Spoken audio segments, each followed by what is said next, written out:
రోజువారీ జీవితంలో వేదాంతం episode number 81. వేదాంతంలో జీవన విజయం, అంతరంగ శాంతి నుంచి బాహ్య విజయానికి ప్రయాణం. పరిచయం. చాలామంది విజయం అంటే సంపద, హోదా, పేరు లేదా గుర్తింపు అని భావిస్తారు. కానీ వేదాంతం ఒక లోతైన ప్రశ్న అడుగుతుంది. ప్రపంచాన్ని గెలిచిన మనశ్శాంతిని కోల్పోతే అది నిజమైన విజయమేనా? వేదాంత దృష్టి. వేదాంతం ప్రకారం నిజమైన విజయం అంటే బాహ్య సాధనలతో పాటు అంతరంగ సమతుల్యతను కాపాడుకోవటం. విజయవంతమైన జీవితం కోసం ధర్మంతో నిర్ణయాలు తీసుకోండి, కర్తవ్యాన్ని నిబద్ధతో చేయండి, ఫలితాన్ని సమత్వంతో స్వీకరించండి, వినయం కృతజ్ఞతను నిలబెట్టుకోండి, నిరంతరం నేర్చుకుంటూ ఎదగండి. ఉదాహరణ, బలమైన వేర్లు ఉన్న చెట్టు తుఫానులను తట్టుకొని నిలబడుతుంది. అలాగే విలువలు, వివేకం, ఆత్మజ్ఞానం అనే వేర్లు ఉన్న వ్యక్తి జీవిత సవాళ్లను ధైర్యంగా ఎదుర్కొంటాడు.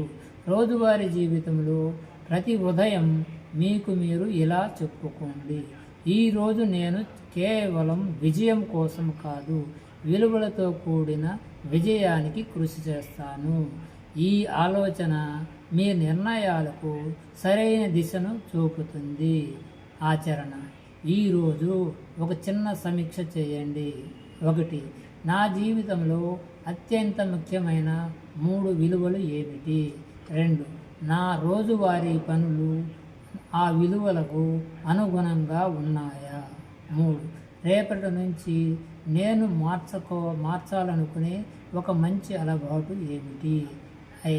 ముఖ్య సందేశం: నిజమైన విజయం బయట సాధించిన ఫలితాల్లో మాత్రమే కాదు, మనలో పెంచుకున్న శాంతి, ధర్మం, సద్గుణాల్లో కూడా ఉంటుంది.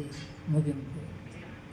వేదాంతం మనకు నేర్పేది విజయం అనేది గమ్యం కాదు, ఒక జీవన విధానం.